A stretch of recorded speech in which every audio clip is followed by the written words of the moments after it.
I think it comes down to the personal stories of how we're changing lives and making an impact. I would say, and I get emotional because it's pretty much every single week that we are working with suicidal ideation. And knowing that we're a small piece of being able to save someone's life Yeah. is what picks me up on the days where it's really hard. Welcome to Spotlight Sioux Falls, where culture meets commerce and the people behind our favorite places get the mic. We're your hosts, Melissa Goodwin and Steve Schmidt, and we're sitting down with the makers, doers, and dreamers shaping the soul of our city.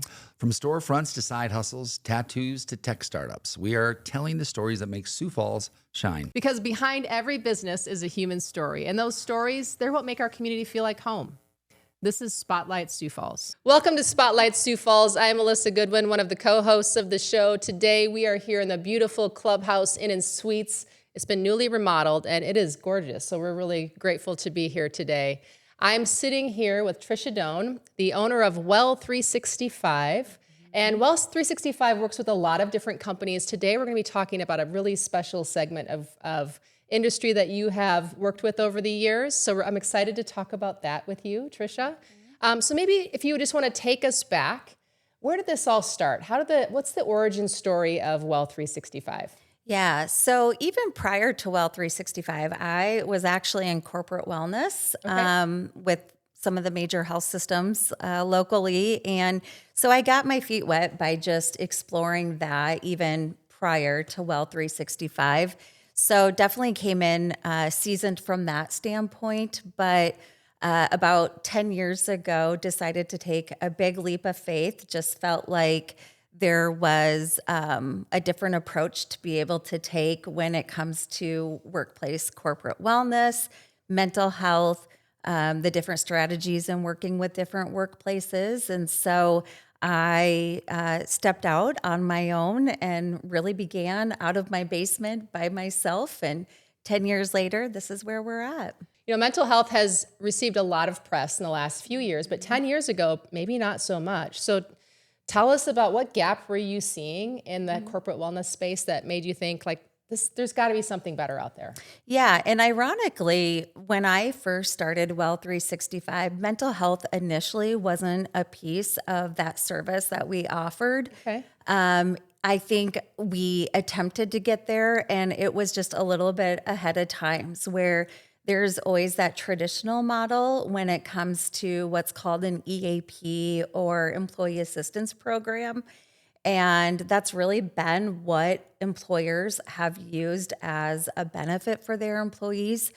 But what happened is as we continued to work with individuals from identifying maybe more of like health risks and things through some of our baseline screenings and other assessments that we do, we found that a lot of the limitations and barriers that were preventing people from actively making some changes was because they were going through so much in their personal lives or their work lives, stress, so much that really made me see that correlation that mental health is just as important, if not more, than all of the other physical health and other ways that we were taking care of ourselves. Yeah. So that is really what prompted me to want to take, what I had said at the time, a holistic model, but really take it a step further. And that's when a few years in, I expanded into the mental health space and really made that a part of Well365.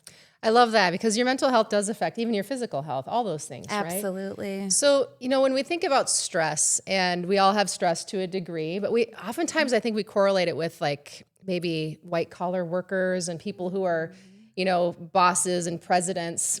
And there is a big segment of our population that also has an incredible amount of stress that maybe gets overlooked. They're kind of invisible. So talk to me a little bit about your work with the traditional blue collar space and what that looks like. Well, I think one of the things that we learned early on was when people heard or hear about mental health, a lot of times we're thinking more that reactive approach, like meaning by the time someone is in a tough place, by the time maybe their relationship or marriage is already over, by the time they're already abusing some type of substance. That's typically in the workplace setting when mental health was introduced as a solution for employees.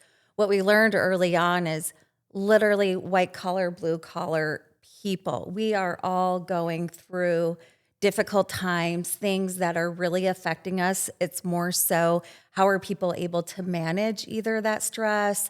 Some people are more chronic, and that's really where we wanted to normalize that mental health is so much more than just a lot of times the bucket of reactiveness that we put it in. Especially, we deal with so many different industries, and obviously in different blue collar versus white collar, there just are different needs. And a lot of times in that blue collar industry, we were finding that these are resources that maybe prior were never made available to them. And now that it was brought to them at the workplace, convenience, accessibility became a huge aspect to meeting people with where they're at and providing them such crucial resources while at the workplace. So it started as that. And then it really branched into workplaces identifying like, hey, this is part of what we really want to use as a way to retain good employees, recruit employees, and another benefit that maybe we need to look at differently than what we have for so many years. Why do you think things like suicide rates or divorce rates or addiction go so unnoticed in those industries? I'm curious. I think there's a lot of individuals that we found that are very high functioning individuals that are either struggling with coping mechanisms that are alcohol or, because there's so much stress. Maybe they're working multiple jobs. Maybe their home life or other things that they're going through are just, placed a little bit more difficult than others. And as a result, they just don't have those resources of how do we cope with this? So an often mechanism that a lot of these folks cope with is things that aren't really healthy solutions to targeting maybe some of the root problems. So I think it's a lot of accessibility and lack of resources that they've ever been introduced to. So this is just how it is, and they don't realize there's maybe another option for them. Is that right? They've just, again, just kind of coped with the day to day of this is what it is. And, their peers or their coworkers or colleagues, it's just kind of become what to them seems normal when in all actuality, it isn't. Yeah. Also, I think for the first time, there's a moment where they feel heard. They feel that, oh my goodness, there is someone who cares about me enough to ask how I'm doing and generally want me to be better and take care of myself differently. And a lot of times it's as simple as, asking them and providing that relationship caring approach of like, absolutely, you matter just as much as anyone else. And they've never heard that before. And there's also this sort of idea of toughness, right? Like, so if you're a tough construction worker, or if you're working in one of these industries that are just hard physical labor, right? Thinking that maybe the mental health issues are just another thing to tough it out. Do you see that a lot? I do, and I think I see it on both ends. So generally, a lot of males, again, just don't take care of themselves, don't go to their, stay on top of preventive care. And so we see it with our health screenings. We see it with also mental health, where there are more men walking around with suicidal ideation just because there is that stigma that if I let down a barrier that I am struggling, is that going to be seen as a weakness, or what are people going to think about me? Or on the other end, just not taking the time to know what their blood pressure is, or know if they're at risk, or maybe they just have never even thought, okay, I'm in my mid-20s. What do I have family history? of any chronic condition. So all of wellness, meaning the physical, the mental, all of the aspects, a lot of times Well365 and our team is like the first forefront of them ever really taking time to stop and think about where am I at in all of these aspects. And so the value that we bring to these workplaces of having registered nurses, having licensed mental health providers, having a dietitian, having an entire team of healthcare professionals there to advocate, for taking care of themselves and meeting them where they're at has just really sustained why we're still standing 10 years later. So make it real for me. So what do you and your team do? Can you tell me a story about maybe a company that you've worked with? How you work with them? What does it look and feel like? If I have a small company and I'm thinking about calling Trisha, what will it look like? And then what have you seen? Yeah. So that's a loaded question because it looks different. I like to ask 4-part questions. Yes. So you might have to reel me in and be like, you didn't quite answer that. Okay. No, but really it looks different for everyone. So again, one of the first things that we do is whether it's a certain industry. Obviously, we have some best practices for industries, for culture, for demographics. But first, we're going to explore where they're at and get to know kind of that framework. But a lot of times it can start with like a baseline health screening where our nurses are coming on site and identifying if there are individuals who are at risk for more chronic conditions. Cardiovascular health, diabetes, addressing tobacco, addressing just kind of some of the basic health conditions. And then from there, implementing, different wellness coaching, or maybe our nurses go on site. Literally there is not a screening that we do that we don't identify someone who has now found that they do have elevated numbers that they maybe never knew before. So a lot of times, like what we're doing is never to replace preventive care or someone not having that relationship with a primary care physician. However, the reality is we make it accessible. We come to work. And so it is one of the first things that, a lot of people are doing. I mean, even those of us who are most educated and know what to do, a lot of times just life gets busy. So we don't take the time. So, if you're honest, like when's the last time you went to a doctor just for like a yearly checkup? For most of us, like I don't have time for that. Melissa, a month ago, because I did.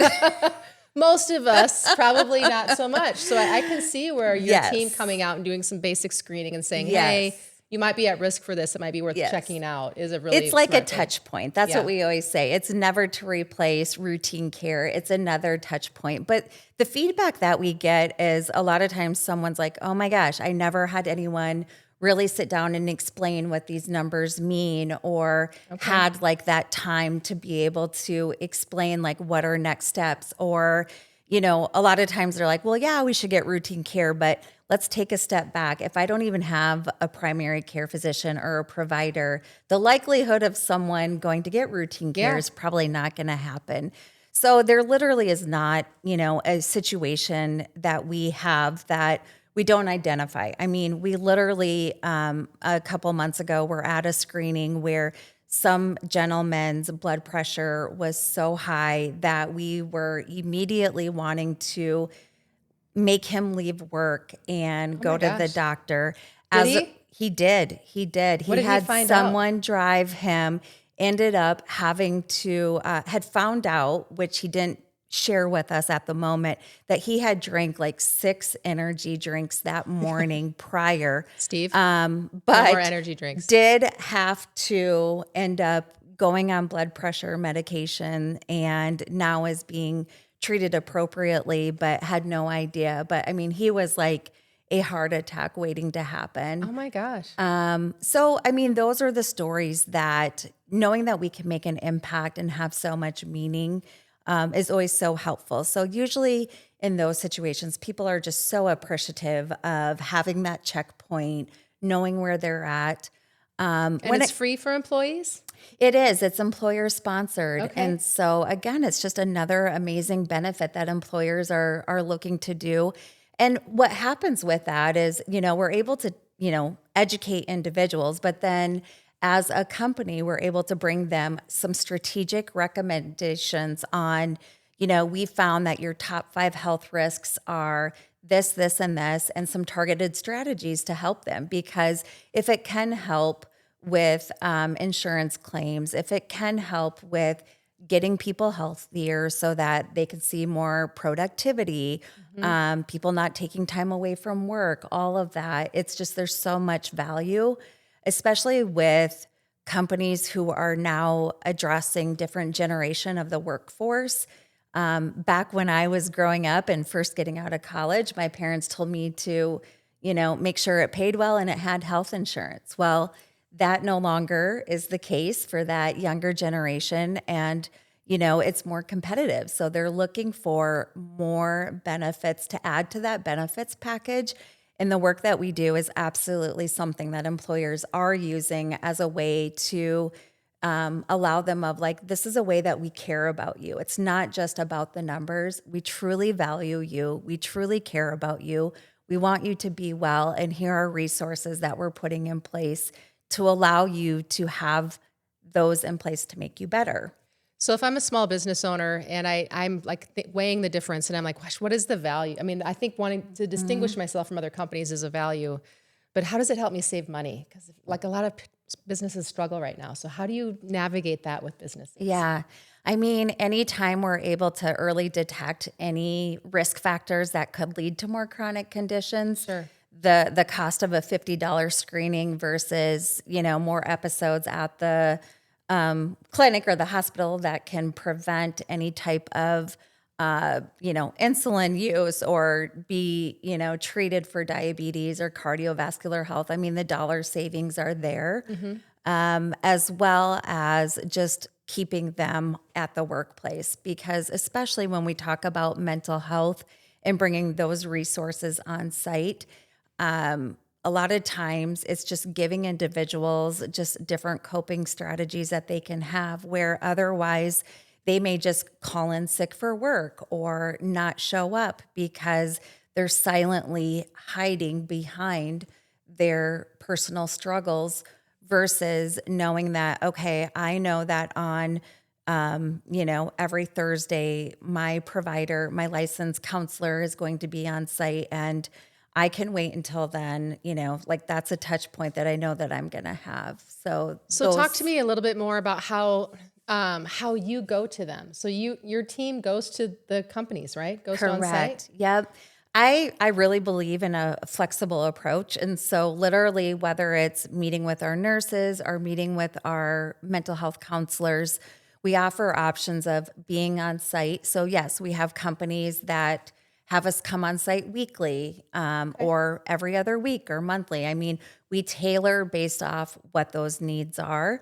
We have companies that utilize kind of that hybrid model. So going on site, coming to our office, doing telemedicine, doing virtual. And again, I really recommend offering all of those options because what you might be comfortable with, Melissa, could be something different than Steve or myself. And so just meeting people with where they're at, the main thing is accessibility. With our mental health, at first, when I explored expansion of this service line, I was looking to maybe do more of a collaboration or a partnership. And what I found is if I truly wanted to offer the service of if you have an employee who is struggling today and needs to be seen today or tomorrow, the likelihood of me being able to get them connected with someone who needs it right now was next to none. Yeah. So true. for me to offer accessibility, I had to take it upon myself. And that's why I've built my own team and can truly look employers in the face and confidently say, you need an employee to be seen today. We're going to make it happen. Literally just a few months ago, there was a company that had an on-site accident where one of their employees was stuck in one of their machines and ended up in a fatality. They didn't survive. They had thought that they had someone to come on site. This happened on a Friday, on that following Monday, to do critical incident debriefing, work with their employees. That didn't happen. So about 1 o'clock, I get a phone call because they had heard someone through someone knew that that was part of the work that we do. And by 3 o'clock, I had one of my providers out there. This was a small business owner. So not only were they dealing with the OSHA ramifications, but now I lost an employee. Now I'm faced with having to make sure my employees are okay. And their employees were the first responders to this accident. So many moving parts. A lot packed in there. A lot packed in where, again, like, who do we turn to? What do we do? So that's also where employers, where it used to be maybe more mid to larger size companies would have like an EAP. Now it's become, it doesn't matter size. Like, it's literally, no matter the size of our company, we can't afford to not have something in place for our employees. And again, trying to take that same model of how can I be proactive in the mental health space in the same way we have for years in the physical wellness versus reactive on all aspects. So tell me, what does it look like? We've talked a little bit about how you go into the business. What does it look like when a nurse goes into a break room or a tool shed and starts talking with employees? I am such a big believer on building relationships, and whether it's taking, someone's blood pressure or talking to them about their life, you have to make a connection. So honestly, we really don't overthink this. It is a lot of just building those relationships, just having normal conversations, sitting down with people, asking them what they did the previous weekend. And really what it's doing is building that relationship so that the folks that we're working with know, like, we are, our whole team, we are everyday people going through everyday struggles, just normal people who, we don't always eat perfect. We don't always get our exercise in. We struggle with really low times. Like, just what it looks like is just meeting people with where they're at, having conversations, letting them know that we are a safe person to talk to no matter what it is, and that everything's going to be, between them and the nurse, or everything's confidential. And, really it's just, we want to generally help them however we can. What I love about that is it can be really hard to, you'd mentioned access is one of your pillars, and being accessible. Mm-hmm. If you were to call a mental health provider, it might take 3 to 6 months to get in for one visit. It really will. A couple years ago, I myself was just kind of going through some really struggles. One of the hardest things that I went through when I transitioned into entrepreneurship was extreme loneliness. I mean, being a woman, a female CEO, a leader, starting a company, it still 10 years later has so many ups and downs. And a couple years ago, I was really struggling with just some employee issues that really hit me hard. And I decided, I think I need to reach out and talk to someone. And with my insurance, I called who, I knew would be coverage. I literally was told I wouldn't be able to see someone for 6 months. Yeah, it's devastating. And in that moment, I thought, well, shoot, like, who knows where I'm going to be. And this is a story that is real for so many people. And it hit home and reiterated why I am so passionate about the work that we do. Because when someone is vulnerable enough to say, I'm struggling or I'm hurting, today's problem needs to be able to be addressed. And if I just am not able to get in to really talk to someone, if it's weeks or months, we're Midwesterners. The likelihood of me following through, if I have to go through multiple hoops or loops, or HR to a 1-800 number to another number to, if it's difficult, the likelihood of like, it'll be fine. I will just do this, or this, or it'll be fine. And people brush it under the rug. And so it is crucial for the process to be seamless, for people to know that they have that trusted number. And that's why, I mean, when people work with us, they get the direct phone number that they can text to one of my providers. They can, have direct access. And that is why we always tell people, when you partner with us, like, expect that what's once was maybe a very low utilization resource, you are going to get utilization, and this is how. So be prepared. Like, do you really want that? Yeah. If you want it to be a check the box, you have something in place for your employees, we may not be the right fit, because we are going to be committed to making sure that if people need to talk to someone, they know how to do it, they know who with, and they understand what that looks like and the scope of it as well. Well, and that's so huge, because everybody is carrying something, right? Whether you run a business or a backhoe, and we all have an incredible amount of stress, and none of us want to feel judged. It's a scary thing to come out and say, I'm having these feelings, or I have this thought, and it keeps coming up. And so I would imagine if you've got someone that you've built a relationship with that feels accessible, that feels non-judgmental, and you have access to them, you're probably going to use that, right? Absolutely. Yeah. And sometimes it starts off, maybe our nurses are on site because, something's been flagged that you're at risk for something. Well, maybe you're establishing a relationship with one of our nurses, but as you get comfortable with one of our nurses, all of a sudden things start to pop up that really aren't within that scope of one of our nurses. But what's so cool about it, and why I built a team with a diverse team of backgrounds and specialties, is so that now, because you feel comfortable with our nurse, if I'm working with you, I can say, Melissa, like, I know you're going through this, and I really think it'd be helpful if I could just introduce you to Kendall, and here's her number. She's on my team. She's fantastic. Let's just text her right now or give her a call. And it's such a more safe, non-intimidating approach. So those are things that happen all the time as well. So it's so important, because, many times I think people are, they might have those thoughts or thinking, or they just like you said, brush it off.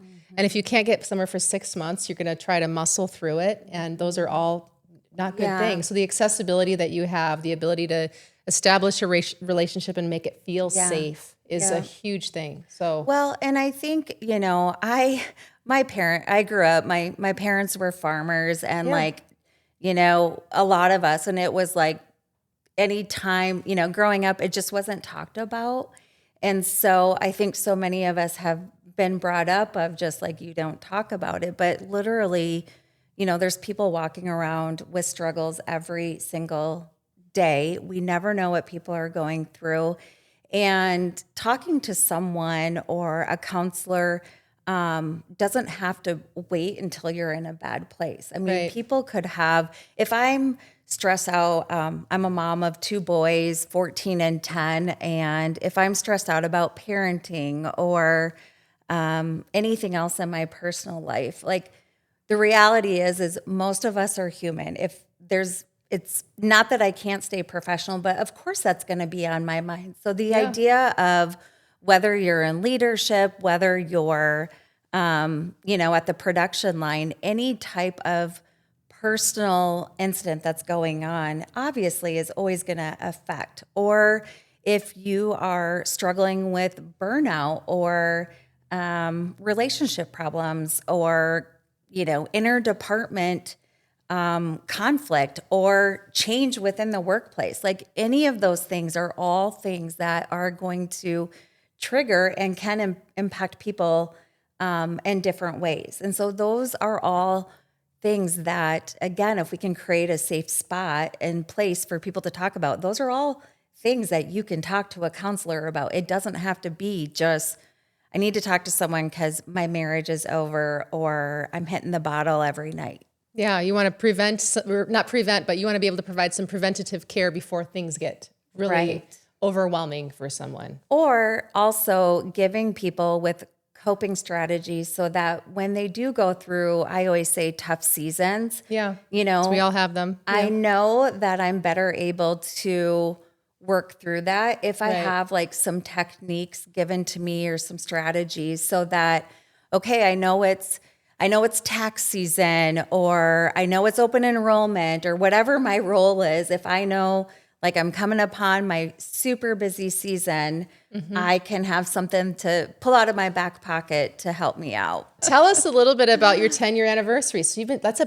big milestone. I Many know. businesses fail in the first, 4 or 5 years. They say And that, even yeah. fewer make it to 10 years. Yeah. So that's a big feather in your cap. You're obviously doing a lot of Yeah. things really well. Tell us how many states you're in, you're a big deal. Yeah, well, thank you. Could you call my husband and I'll remind tell him. him Yeah, I'll that call him after after that? this Yeah. after this episode. We have.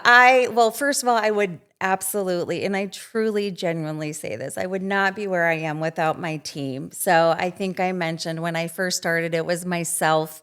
I now have a team of 30. We have a team primarily in Sioux Falls, but I have an amazing team in the Rapid City area and in Okay. the Aberdeen area.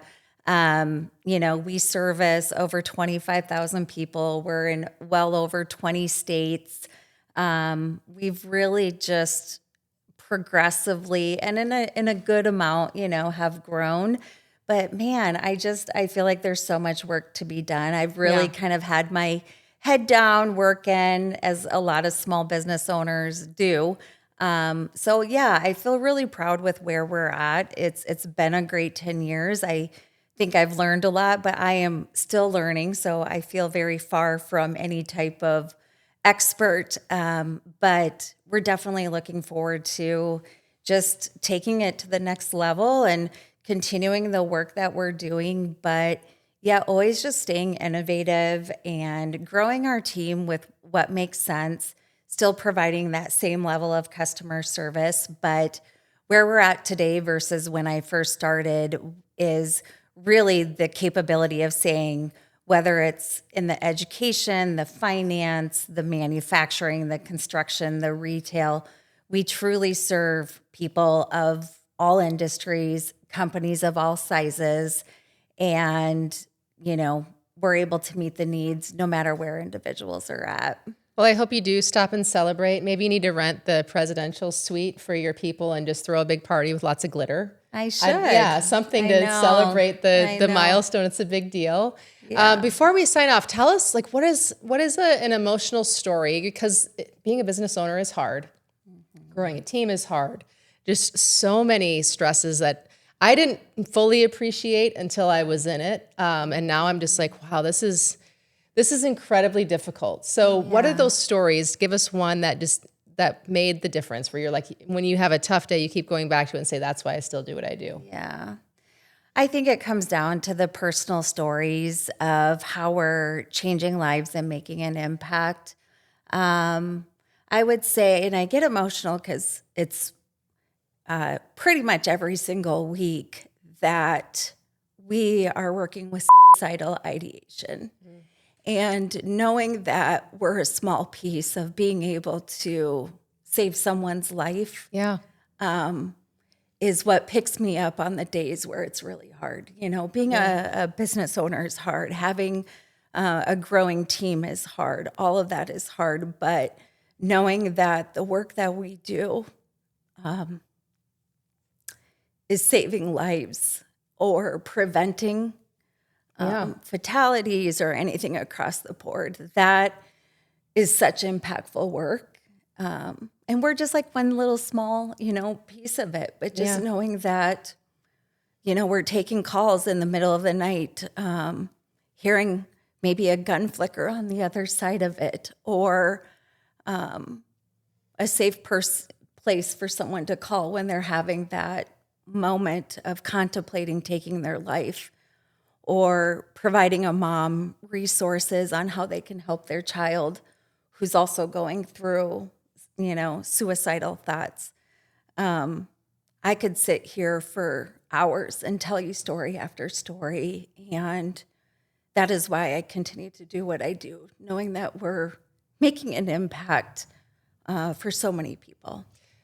I always say, if you cry near me, you don't cry alone. So I'm doing my best to hold my act together here. But I can feel that from you, that's very meaningful and important.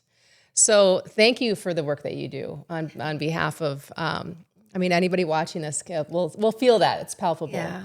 And there's such important and needed resources because while we thank all the physicians and people that are out there doing mental health work, there just isn't enough.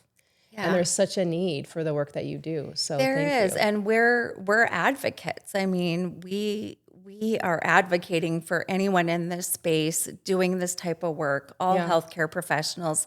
Any resource is a great resource. We're not here to replace anything. We're just here to be another option for those. And if it happens to be that it's an easier resource for them at the moment, that's great. That doesn't mean that we're not here to help them for long-term care or anything beyond what we can do at Well365. Well, thank you so much for being on the Thank show. you. Thank you for making me cry. It's only happened once before, well, maybe a few more times, but I really appreciate the work Thank you that you so do. much. And congratulations on 10 years. And thanks again to Clubhouse and Suites for allowing us to film this in their amazing space. That's all from Spotlight Sioux Falls for today. Thank you. This episode of Spotlight Sioux Falls is sponsored by Magnetic. We help businesses grow through content that stands out and software that scales your conversations. Not sure how to build your pipeline? You can find us at magnetic.services. Magnetic.services, your pipeline will thank you. Thanks for listening to Spotlight Sioux Falls. These are the stories and the businesses that shape our city. If you heard something today that made you smile, made you think, or maybe reminded you of someone you know in your neighborhood, please share it. That's how we support local. That's how we grow. And if you know a business owner we should feature, or you want to tell your story, reach out. Until next time, we're Steve and Melissa, and this is Spotlight Sioux Falls, where local stories get the stage they deserve. Running a business means we all wear a lot of hats, but sometimes you need extra hands, sometimes some specialized talent to keep projects moving. That's where our friends at Solvo Global come in. Whether you need offshore or nearshore resources or long-term project support, Solvo connects you with the right people to scale your business. They make it simple. You get trusted talent without the overhead, so you can focus on growth instead of scrambling for help. Check out the link in our show notes below to learn more about how Solvo Global can support your next big move.